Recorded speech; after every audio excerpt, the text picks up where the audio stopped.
Welcome back to Empathetic Presence, a podcast to liberate our voices.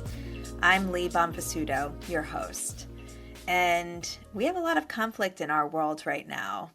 I am really conflict avoidant, and like so many things, I'm a student of conflict. I am learning from teachers. I am practicing navigating conflict. And today I am honored to interview one of my teachers, Nicole Bauman, who is a facilitator in the worlds of transformative justice, somatics, and nonviolent communication. They see building conflict resiliency as an essential part of living in the world to come, and they are passionate about creating spaces where personal and collective liberation feel possible. Welcome, Nicole. I'm so glad that you're here. So good to be here, Lee. I'm really excited to be in this conversation with you. I was just thinking about how much I've learned about conflict from you as someone who is naturally very conflict avoidant. You are not alone. Not alone in that at all. With you in it, in fact, part of the reason that this is the work that I do, unshockingly. Yes, I know, and we all teach what we need, and I love that. And so I would love to hear, Nicole, how do you use your voice in this moment and in general? Mm. Yeah. Thank you for that question. Just feeling into what is live today, and some of how what's coming up in this moment is just where I am this week and what I'm up to this week, which is feeling very connected to some of the work I've been doing around organizing for a free Palestine, and hosted a potluck and fundraiser in my local community last night, and really feel uh just like feel the tenderness of what's happening in Palestine right now. Yeah. Um and parenting. I have a 7.5-year-old kiddo, and it's one of the places where I get to have the most consistently challenging opportunities to practice empathy and what I bring to the world and how to be in my values around that. Yeah, it's always there. And a lot of what I'm up to is really supporting folks in conflict to in life, therefore in conflict, intention to have a little more of a toolkit and a little more capacity to show up to conflict with more hope for it to be generative. And Yeah. that really for the sake of collective liberation. So having seen over and over again in my own life in movement spaces and so many places how often conflict really just like breaks down our beautiful collaborations. I I do work one-on-one and with groups and in all kinds of ways to try to allow us to actually work together and be together in the ways we need. Wow, Nicole. And this is why I wanted to talk to you because this moment of conflict and historical Yeah. conflict, conflict with our little ones, hearing you talk about parenting is this consistently challenging place to practice this work. And Mm-hmm. what first really attracted me to your work, and I had wanted to study nonviolent communication for quite some time and to learn more about conflict navigation, but hearing you talk about it, a lens of undoing domination, Mm-hmm. and to think about Palestine and what we're witnessing there and the ongoing generational historical domination and oppression, and so the way that this carries through so much of your work, and it is so essential right now that we Yeah. build tools for managing conflict. Yeah. And one of the things that I loved in starting to work with you is realizing that empathy is at the core. And I just like want to talk about that word. Mm, Yeah, like what does that word even mean to you? yeah. Yeah, talking about the word feels really important because I think the word gets misunderstood or just used in different ways by different people and different contexts. And I think what what feels really important to me is that it's like being with, like really being with what is true for whether that's for myself or for another person. And one of my teachers talks about really making the important distinction between empathy and agreement, which feels really important inside of this political moment. Like, I can have empathy. Yeah, I can have empathy actually for um, why the Israeli government is doing what it is doing to Palestinian communities right now. There's just like an incredible legacy of trauma inside of Jewish community. Of course, that is one small piece of it. There's also major funding from the country that we live in. So there's like these other aspects, but having empathy, I guess what I'm pointing to there is like having empathy for why someone might choose to take a violent action is really seeing that behind every action, there's a beautiful attempt to meet a human need. And just because I have empathy for that doesn't mean that I agree with that choice or condone an act that does harm or violence. And that's a hard one for a lot of us.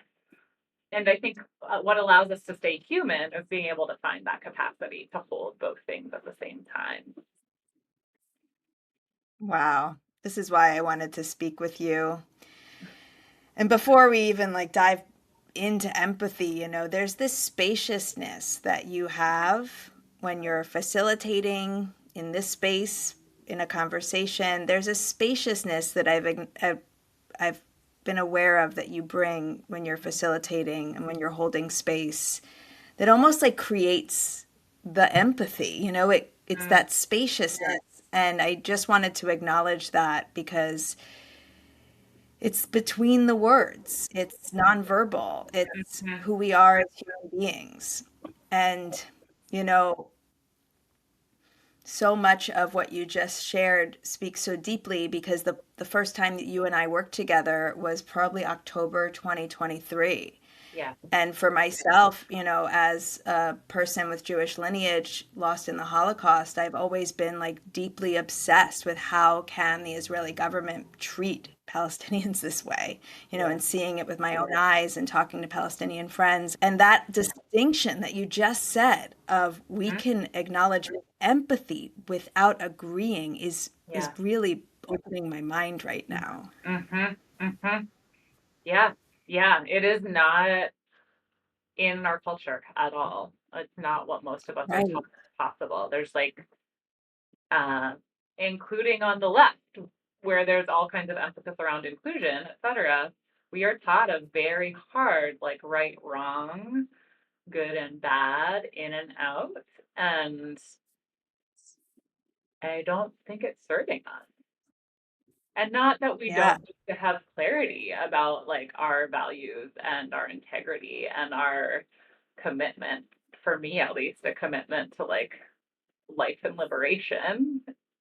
But Yeah. it is important to me to also hold space for the humanity of folks who are doing violence. Wow. Because I do too, Wow. right? Like I also do violence sometimes. Right.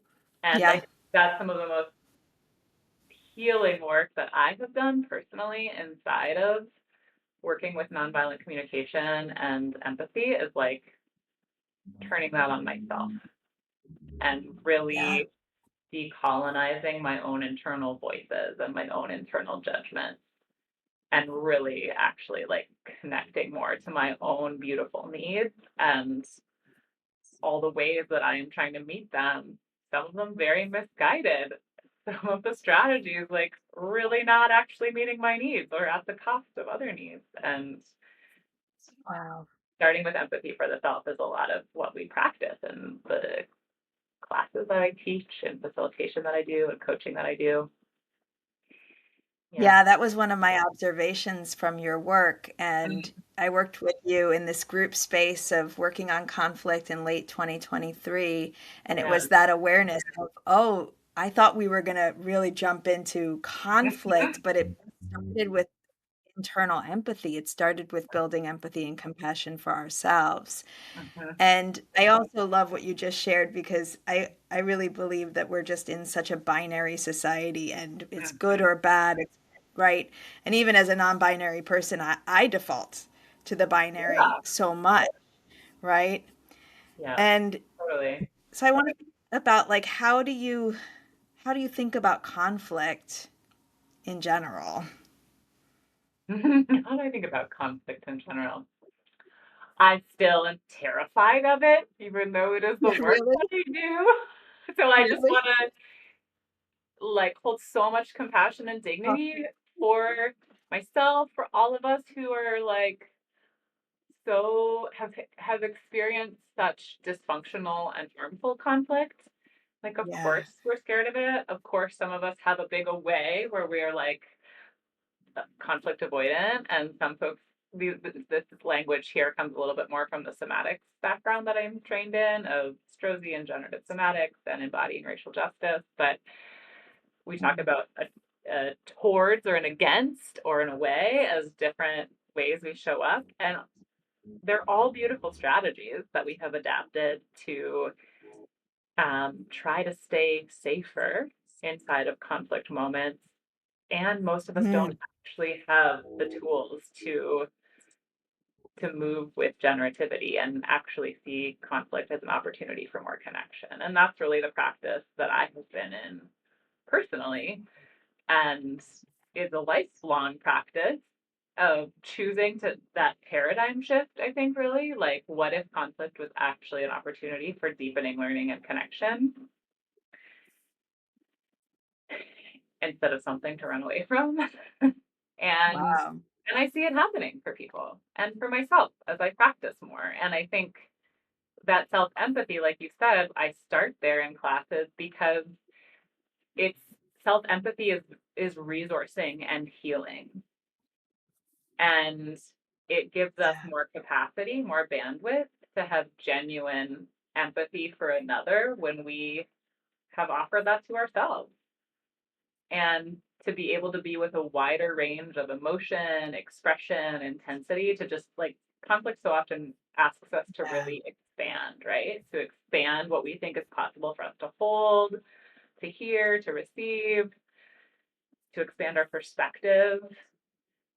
And that's really hard to do if we don't feel safe enough, centered enough, held enough to know that we're not going to be obliterated or like lose our belonging, lose our community. Yeah. Yeah, through Yeah. being with intensity with another person. Yeah. The way you talk about the expansiveness of conflict, which is so different than I think our societal understand my Mhm. personal when I hear the word conflict, I constrict.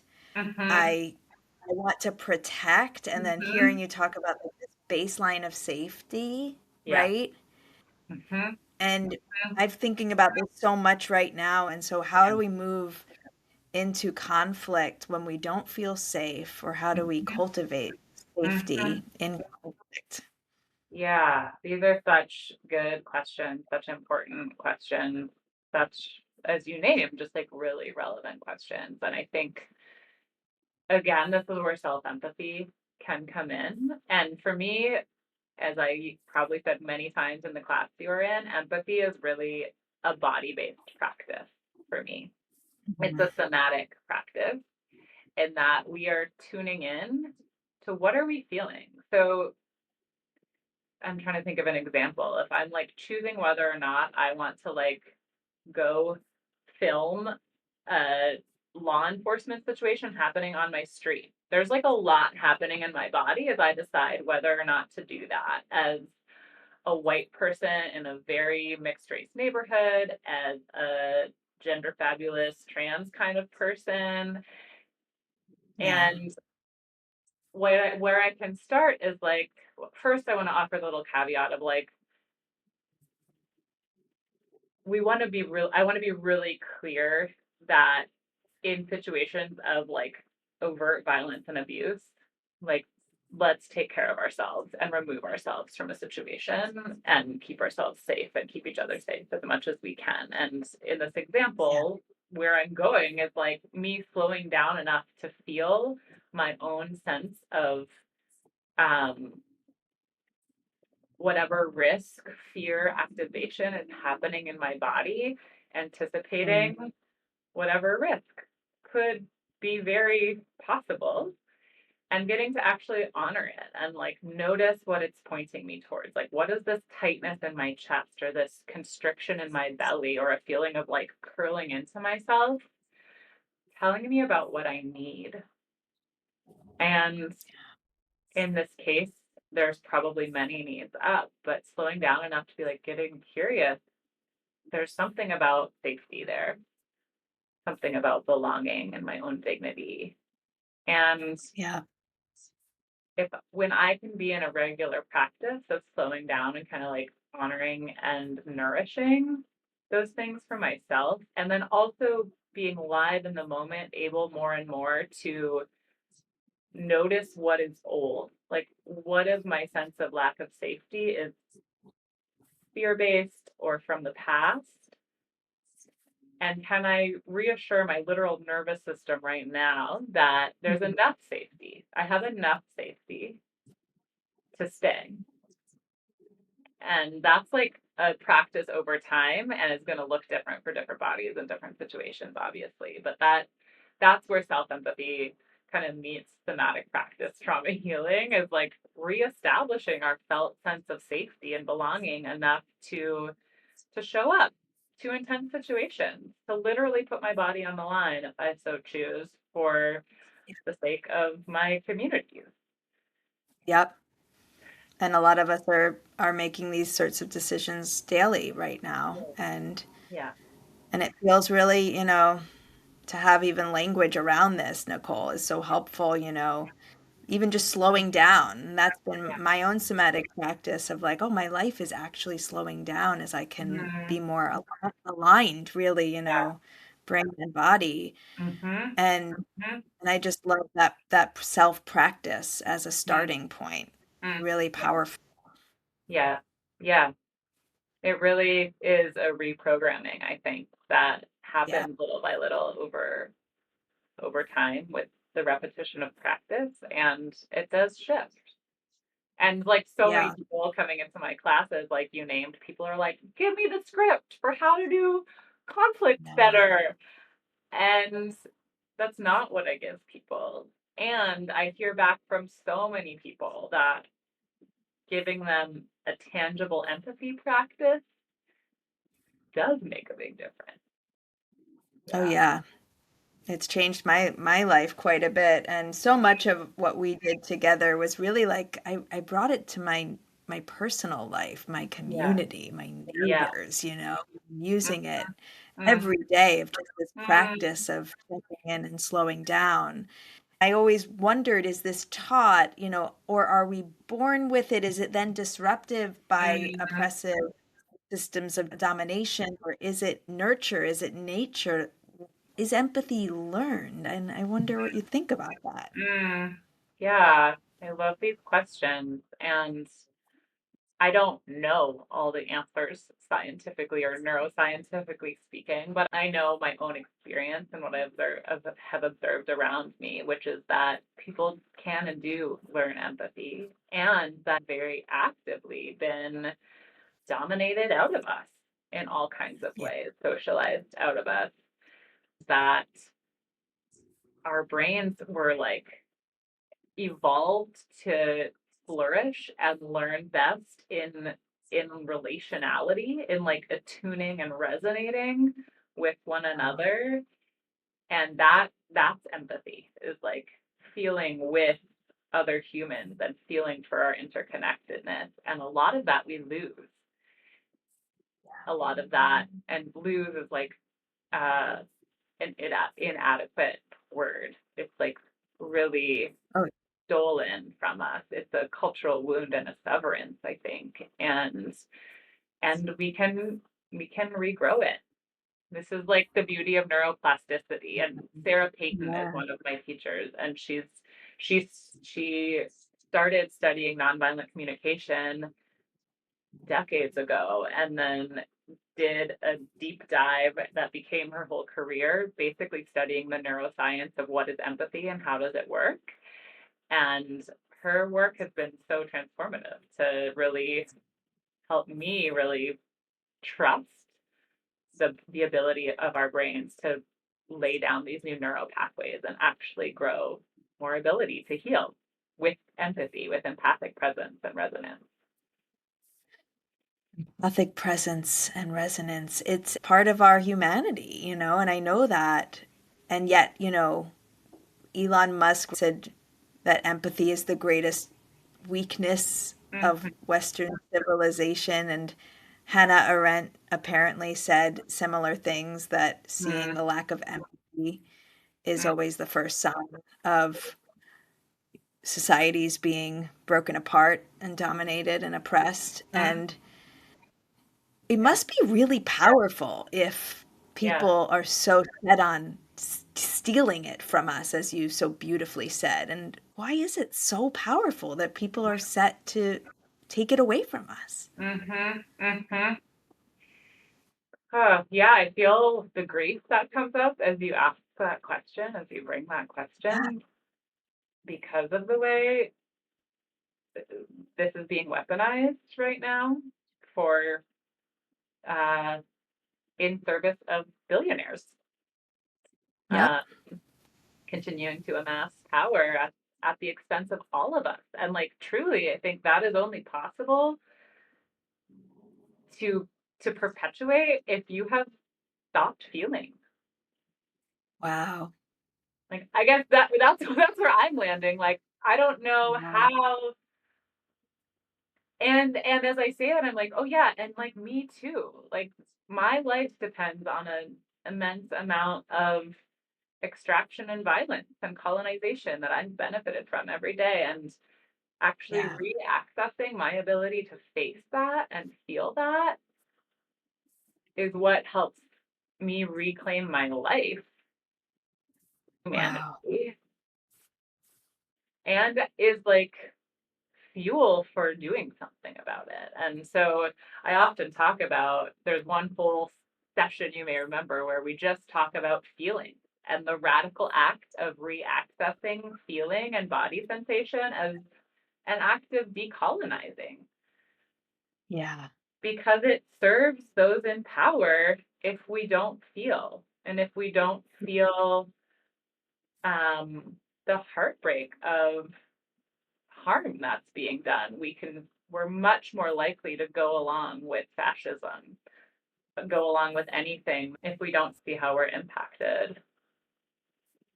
Yeah. Yeah, so much of what you're saying reminds me, most of my clients are in corporate settings. Mm-hmm. And so many people who come to see me, first of all, they're getting this feedback that they need more executive presence, which is just coded language for, professionalism and white supremacy at work. Yeah. But it's also they're being told that they're too sensitive, or that they feel too much, or that they have too much empathy. And so what are people who maybe want to continue in those environments, in those dominating environments, how Mm-hmm. can they still access empathy or leverage empathy when they're being told that it is a weakness? Mm-hmm.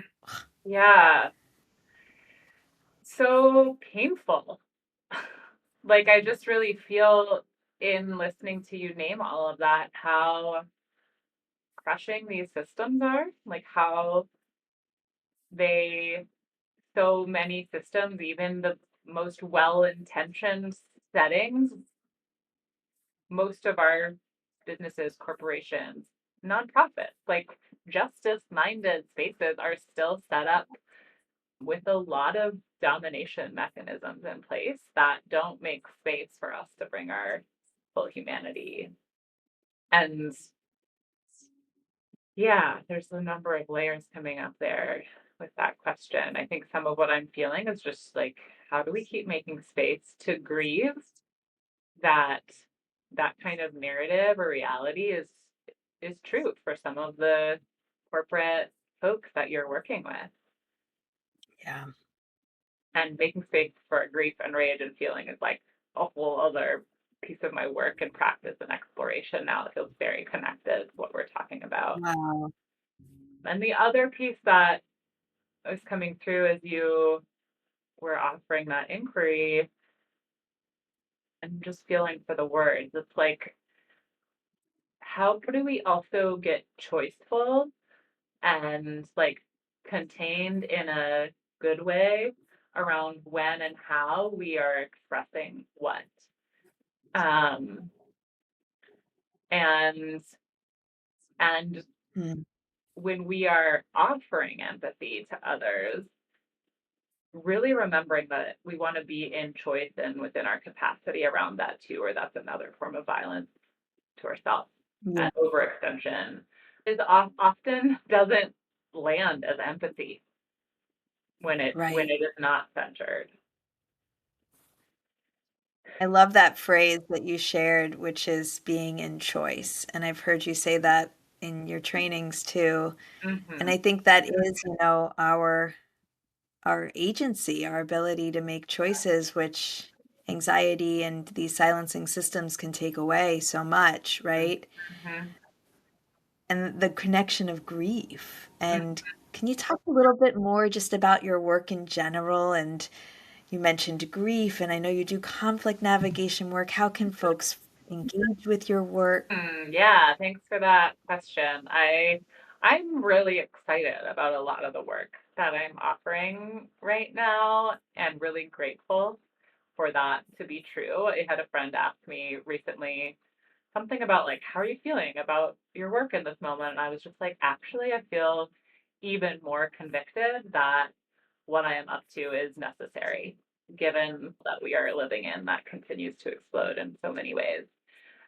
So Absolutely.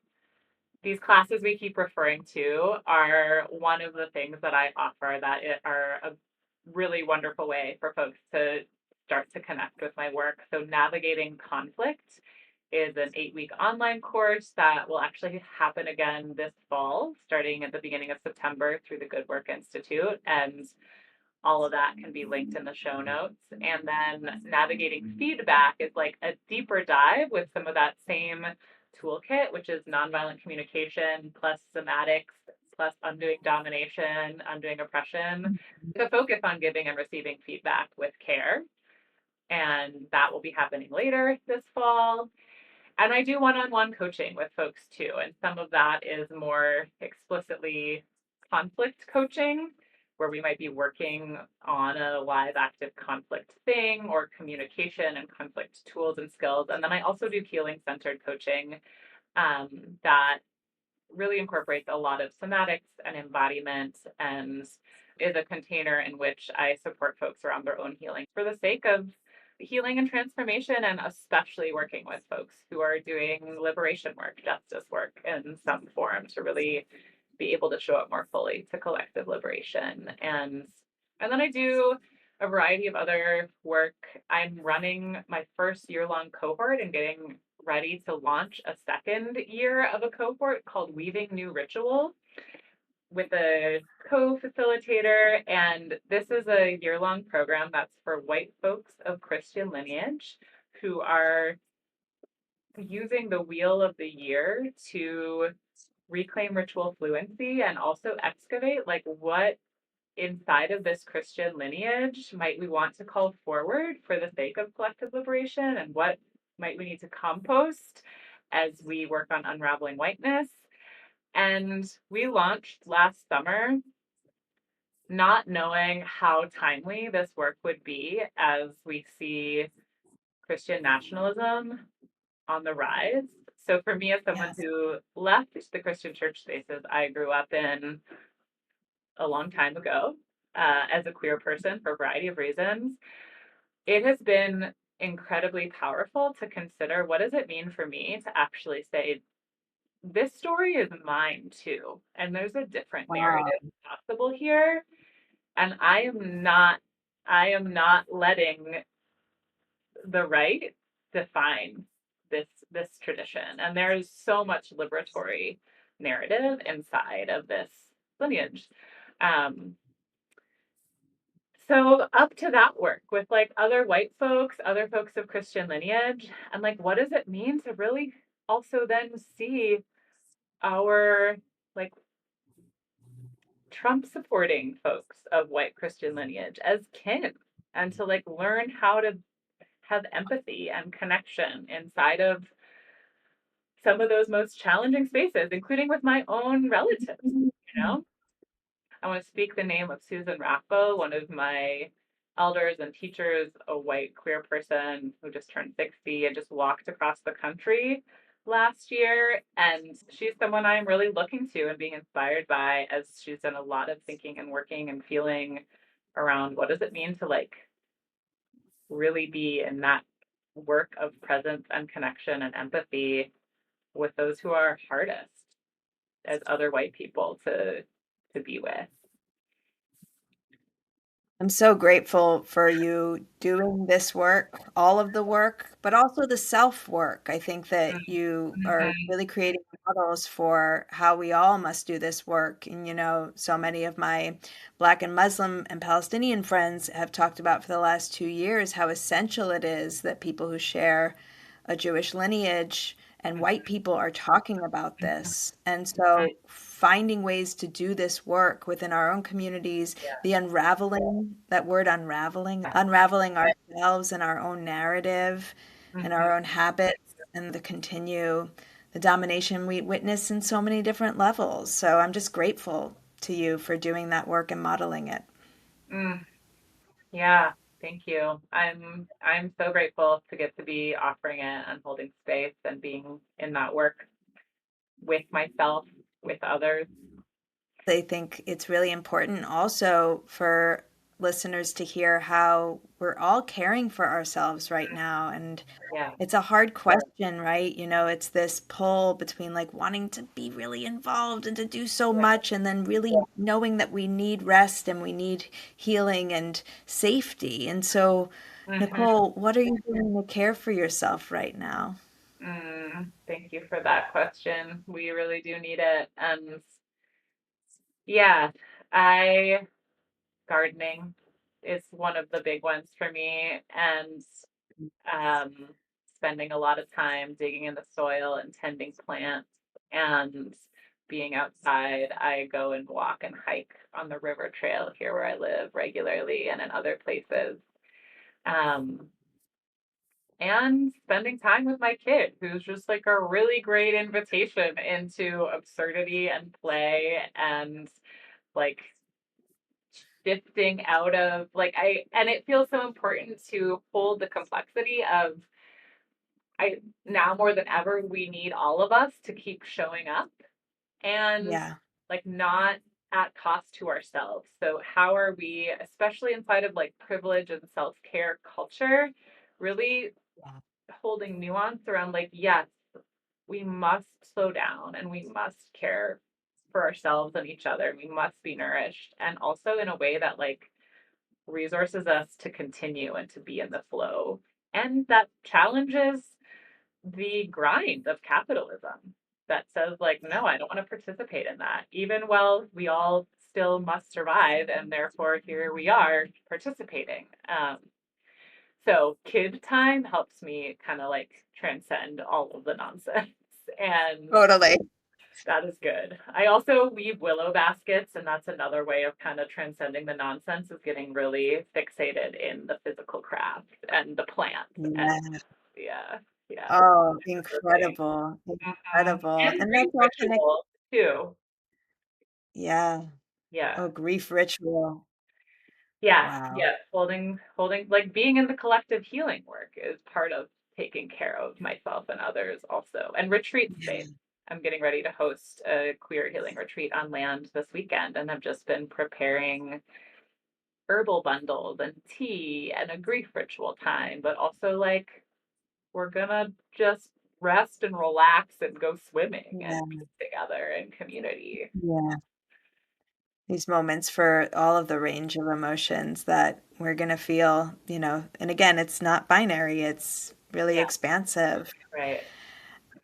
Mhm. Nicole, I'm so grateful just to know you and to learn from you and for the work that you put out in the world and the way that you can really live in the spaciousness of it all and the complexity of it all. I'm really grateful to you.